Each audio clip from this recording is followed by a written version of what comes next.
Allez, c'est bien la finale de cette catégorie des U15 filles qui est libérée pour la 4e épreuve de la Coupe de France. Et c'est Zia Kouro qui a pris pour l'instant le meilleur départ avec Marie Eidou à la 2e position. Et on tente derrière de repousser derrière dans chaque obstacle pour éventuellement se placer sur une 3e marche du podium. Ah, et pour l'instant, à mi-parcours, Zia Kouro est toujours en première position. Trégueux Côte d'Armor s'envole pour remporter cette 4e épreuve de la Coupe de France. Marie Eidou est à la 2e place. C'est Lexi Kessler qui a récupéré la 3e marche du podium et qui va peut-être se placer sur le podium. Devant, victoire de Zia Kouro dans cette catégorie des U15 filles. Devant Marie Eidou à la 2e position. Et a priori, ce serait bien en 3e place Lexi Kessler.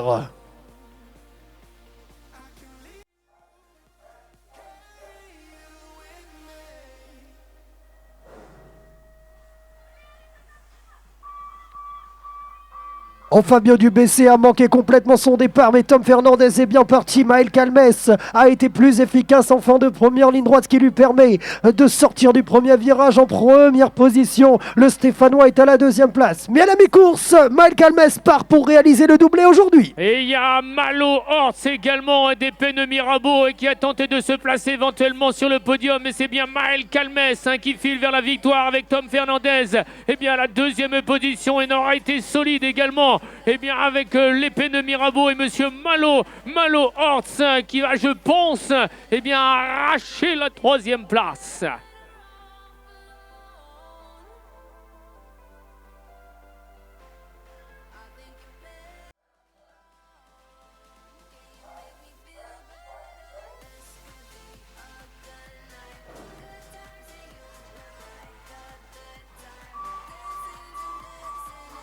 Allez, la sortie de grille de Mathilde Hugo lui permet d'envisager ce tour de cette grande finale en première position. Attention à Océane Beignet qui est venue immédiatement se placer à la 2e place. Et il y a Julie également. La 3e place, c'est pas fini. Non, justement, c'est pas fini parce que Julie Guéné vient de revenir. Elle a repris la 2e position. Mathilde Hugo s'envole pour réaliser le doublé ce week-end devant Julie Guéné qui a repris la 2e position. Est-ce que Maureen Moin peut attaquer? Ah oui, elle attaque Maureen Moin. La pilote d'Annecy BMX a repris la 3e position.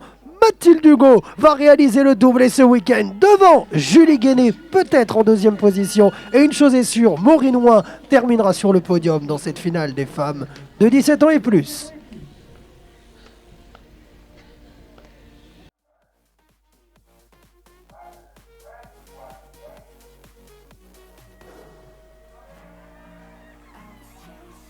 Alors, est-ce que finalement Johan Lebris va réussir à s'imposer? En tout cas, il a toutes les armes pour. Il va sortir du premier virage en première position. On l'avait annoncé comme l'un des favoris. Il est en train de remplir le contrat puisqu'à la mi-parcours, Johan Lebris est en première place. Et oui, c'est Hugo Goncalves de Trégueux, les Côtes d'Armor qui organise un petit peu la poursuite à la 2e position. Et il y a également le club de Gerza avec Thomas Bocan à la 3e place.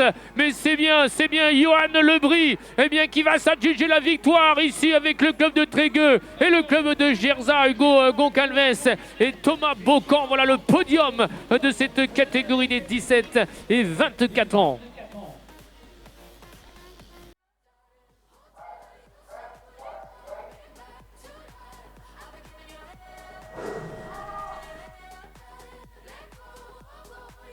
Allez, le rythme cardiaque va monter à plus de 200 pulsations minutes. Et monsieur Serrazin avait claqué la bonne accélération.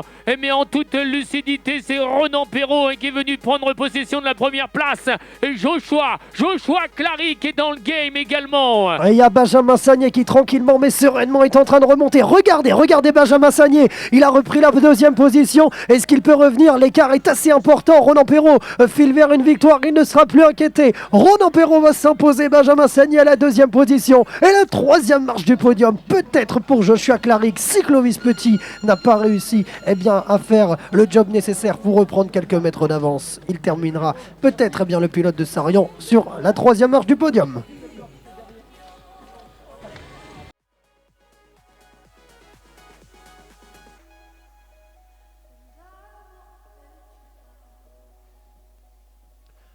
Oh, Kevin Anjoubo a manqué complètement son départ. Tout s'est bien passé pour Thibaut Chauvin. Kevin Delporte est à l'intérieur. Ah, il va chuter le pilote de Change BMX. Et Thibaut Chauvin, lui, est resté debout. Pour l'instant, Thibaut Chauvin est en première position derrière. Il y a le BC Castelroussin à la deuxième place. Ah oui, c'est Geoffrey Richard du BC Castelroussin, Châteauroux, donc à la deuxième position. Ah, c'est bien ce pilote qui détient la deuxième place. On tente de revenir avec Jean-Serge Dussert pour retenir une troisième position sur Kevin Anjoubo pour Solon-la-Chapelle. Est-ce que Jean-Serge Dussert a les capacités de résister pour rester sur le podium? Ça me semble un petit peu juste pour ce pilote.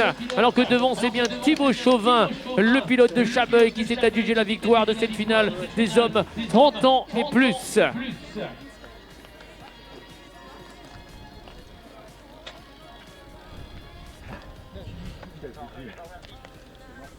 Vous pouvez y aller, merci. Malheureusement, ça a chuté dans ce premier virage, dans cette finale. Oui, effectivement, avec Jérémy Delorme et Kevin Delporte. Voilà, Kevin qui était complètement à l'intérieur, qui a tenté de prendre justement cet intérieur de virage pour éventuellement bloquer la trajectoire de Thibaut Chauvin. Voilà sa stratégie qu'il avait mis en place. Et il s'est un petit peu loupé là sur ce passage de cette triple. Allez, on va l'encourager, Kevin. Jérémy, ces deux pilotes qui se relèvent là courageusement. Voilà, Jérémy Delorme et Kevin Delporte avec les applaudissements du public.